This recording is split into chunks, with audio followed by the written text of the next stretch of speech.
Tzeches Brachas Daf Zayin. Gemara says that at the time of Bilam, HaKadosh Baruch Hu did a tremendous chesed with the Yidden that he did not get angry, because Bilam had a power to realize the time that Hashem is angry, and if he would have cursed the Yidden at that time, it could have been detrimental. Taisus asks that time was a fraction of a second. So what could Bilam have said at that second? Taisus says in one teretz, a tremendous chiddush, which is an eye-opener in analyzing the Eis Ratzon of Tefillah.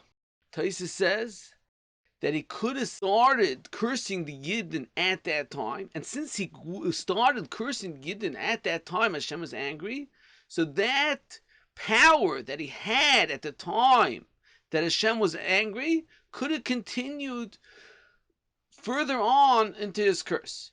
So the Arizal brought in the base Chuvas Beis Yaakov, brought in Machzah Shekel on the bottom of Shulchan Aruch, says, you see from this a lesson. This Taisus is a lesson in davening, that if somebody wants to daven, say Tillim, and he has a choice to say Tillim before davening or after davening. So the Rizal says, you see from this Taisus, it's better to say Tillim after davening, since at the time of Tefillah B'tzibur, when the person was davening with a minyan, there's a tremendous level of kedusha, of hashpah. So that kedusha, that hashpah, continues on after davening, even to someone saying Tillim after davening. So we ask that this is a contradiction to the Levush. The Levush says that it's better to say for someone to say Tillim before davening.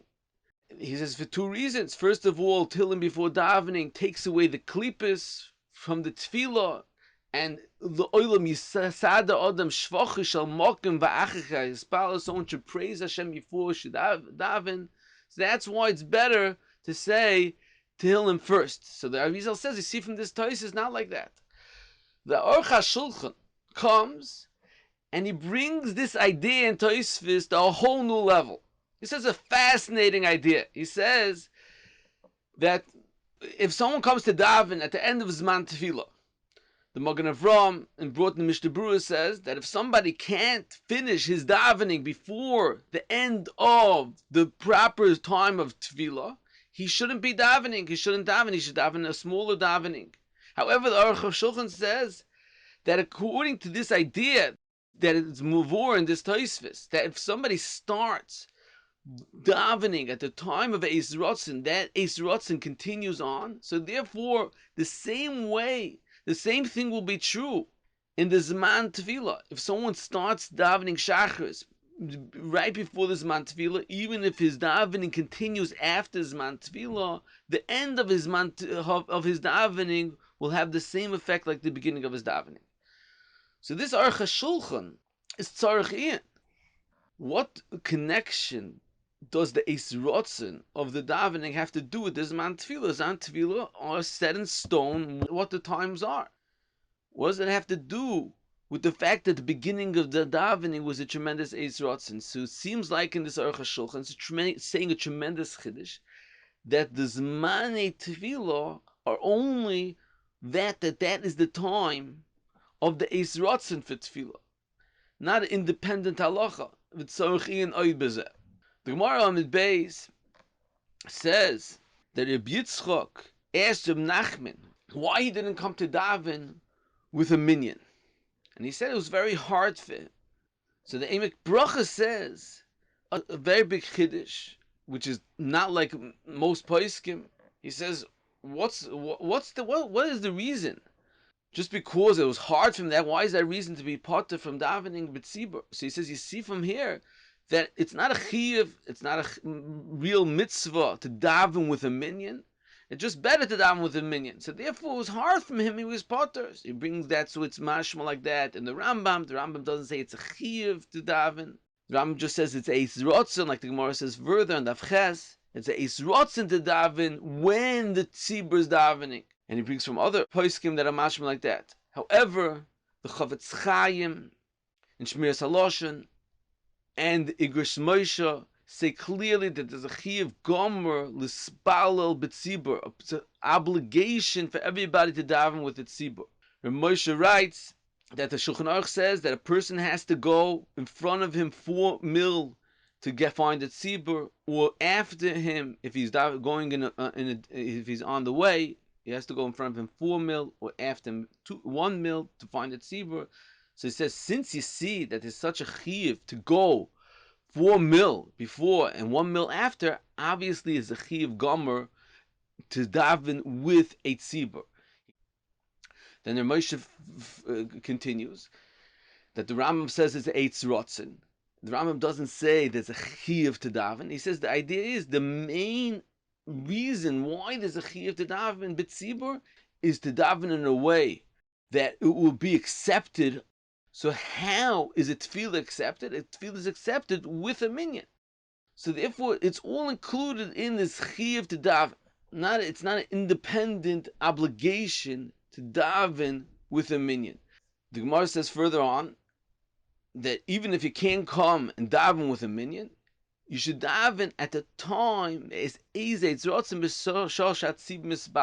daven at the time that a tzibur is davening. Tosfos says in Avodah Zarah that this halacha of at the time that a minyan is davening is not the same level as a tefillah b'tzibur. It's just not nidches. It's not just put away, but it's not niskabel. It's not accepted like a tefillah b'tzibur. So there's machlokes achronim in this halacha that you should daven at the time that a tzibur is davening. The Magen Avraham writes that's mashman devar in Avodah Zarah that it has to be specifically the davening that you're davening, shachris with shachris. But if the tzibur is davening musaf, you can't connect to them if you're davening shachris. However, the Magen Gebarim disagrees. Even in a different tefillah is okay. The Tzlach over here says, and that's they bring from the Reb Chaim is in the Seif Eish Tamid says that that's only at this halacha of Bizman Shatziva Mispalim. However, if you're in the shul at the time that there's a minyan davening, even if you're davening a different tefillah, it could be niskabel as like a tefillah b'tzibur. So in this halacha that the Tzlach is saying, and Reb Chaim is saying, there's two explanations. The Tzlach himself is mashma that since there is a tzibur davening in this shul, even though it's a different tefillah, it's a eitz rotzen, and b'makam rina sham tehei tefillah, and this is a makam rina because there's a minyan davening. However, you could say a different explanation.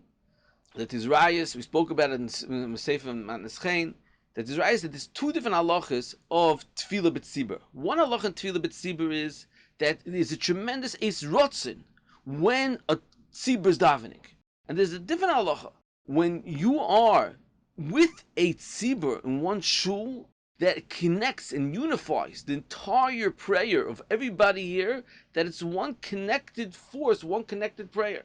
So therefore, if you're in the shul at the time that there's a tzibur that's davening, so therefore it connects, everyone's prayer connects, and therefore even if one's doing shachwins, one's musaf, it still connects to everybody's davening and has a status of a tefillah b'tzibur. However, if you're not in the shul, you're in a nearby house down the block, so to get the only benefit you have is eitz rotzen b'shal shativ mispalim. So that the eitz rotzen b'shal shativ mispalim, you have to have the exact same prayer that the tzibur is saying.